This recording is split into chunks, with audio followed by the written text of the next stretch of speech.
I don't know. Ini-comment lang sa akin, no? So we have to talk to them. The consular officials told me na wala nga daw silang right even for consular visits. Tapos, kasi nagkataon yan, alam nila si Ana Brosia yan, yung pinatay dito sa Parañaque, nahuli sa Cotabato.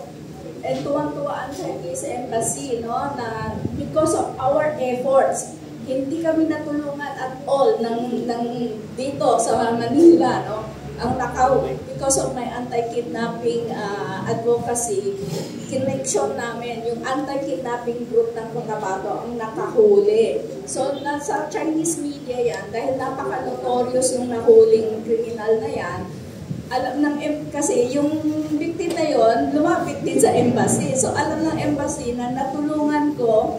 Sabi sa'yo, things that I get into, talagang iyak ng iyak din yung family. Lumuhod pa nga sa akin to thank me na nahuli. It was because of that. The next day, ito yung nangyari. Pero nakausap ko embassy, ito lang. Itong Friday pa lang. Itong Friday. Kasi nga hindi daw nila makausap.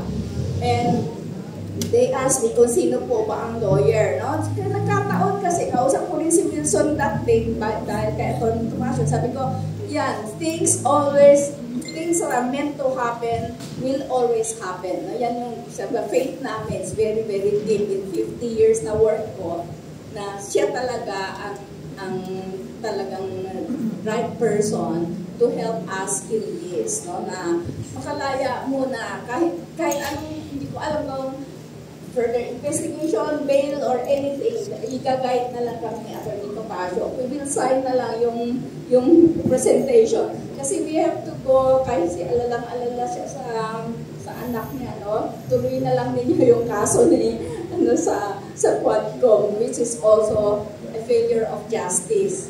Okay, thank you po, Ma'am Tessie.